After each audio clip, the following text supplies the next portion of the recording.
I understand that it's not such a rare case too. Yeah.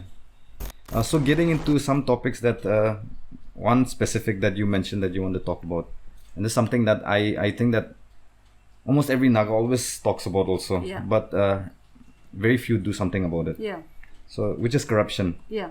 And I feel that they say like talking about is not enough, but using a public platform like this, however small it may be, but talking about it and for people to learn from people like you, the audience, whoever they may be listening, I think it helps a lot. It goes a long way to get them motivated to do something about it, to give them, a broader perspective of what's really going on. And also, I want to hear like your in-depth take and opinion on, the whole corruption mess that we're in right now in our state. Yeah.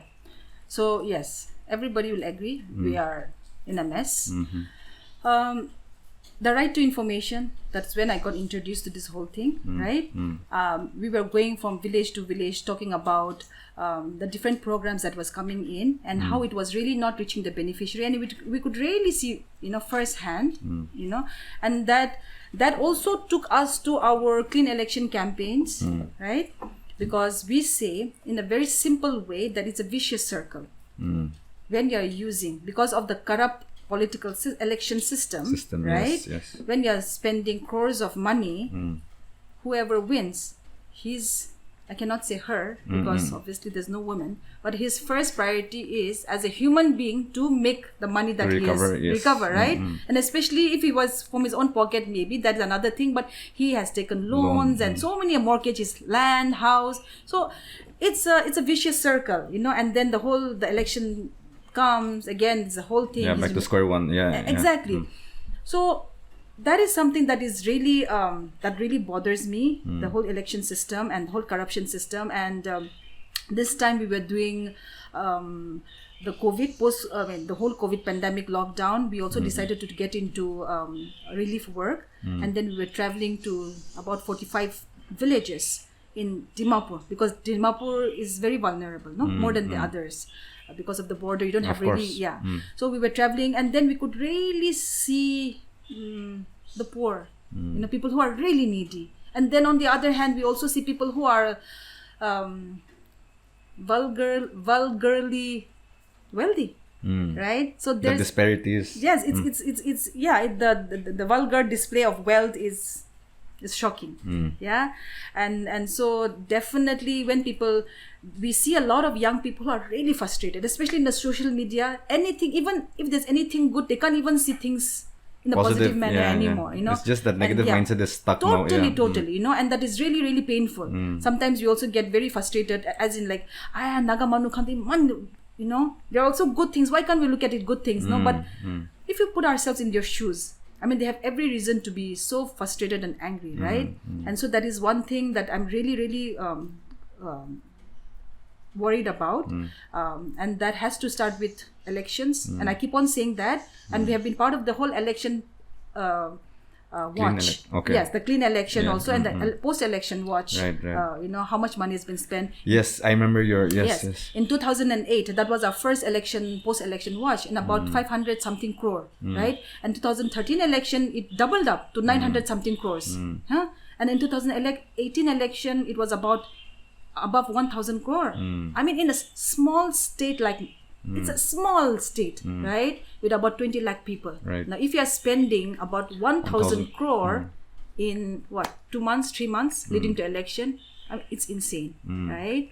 So that is something. And before you go further, that election watch that it was done under YouthNet, right? Yes. Yes. How far do you think like the accuracy was with the numbers? Like personal opinion, because we know that accuracy, see, in numbers, pointing out and say 0.00 type of a thing, accurate, we can't say, right? But to a certain extent, I would definitely say up to 75% accuracy is there. Because what we do is we have volunteers who go out and do this. We talk to that, if the first person would be the candidate, but of course the candidates are too busy. If they have won, they'll not say. If they have lost, they're so frustrated, they might say it. But the chief agent and people around them, we have a lot of other mechanisms to do this whole research. Apart from that, we also again cross-verify, cross-check type of a thing, because we don't want things to go wrong. But Yeah, that was a very interesting thing, because we always hear the stories about how much, and some people know firsthand also. Yeah. But there's no sort of proof or analysis like what you guys did. So that was an interesting thing that you guys did.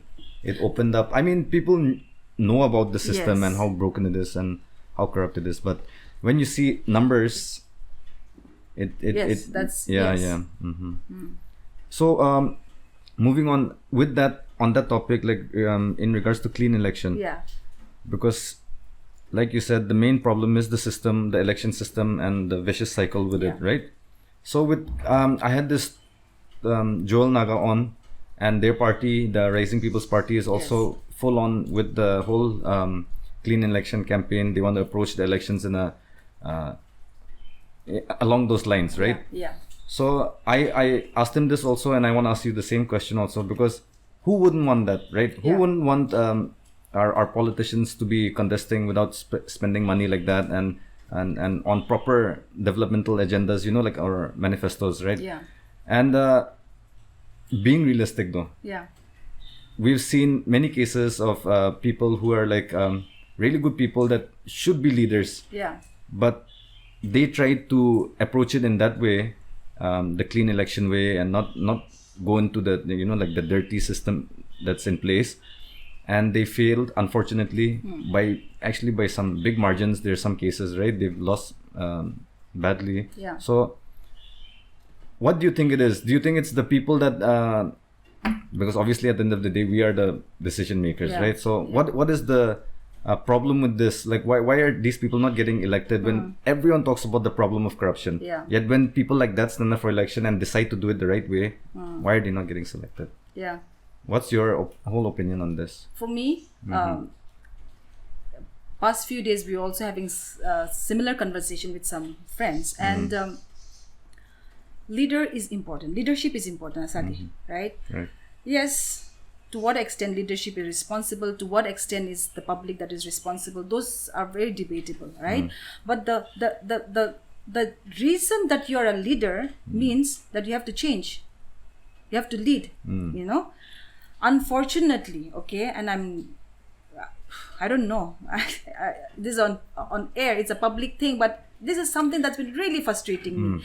It is not the public, again I say, yes, public also, again, it's what came first, chicken or egg type of a situation, but still, the fact that you are a leader means that it is also your responsibility to bring about a change. It's not that, because when I spoke to some few politicians a couple of years back, some friends, they all say, see, when we were contesting elections, none of us contest elections so that we can become corrupt.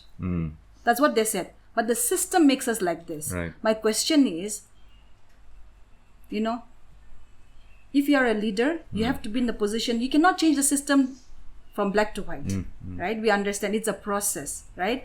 But we also have to make sure that we have responsible leaders who have to fight against the system, right? And not become system.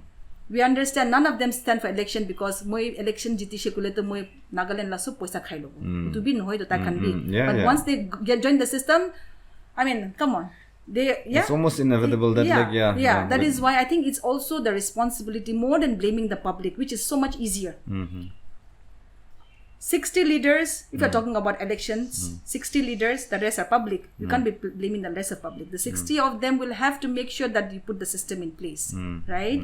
And that is why I'm really sorry, but it's the leaders who have to, even if it's a small change, it has to be the leaders who's bringing about the change in whatever form.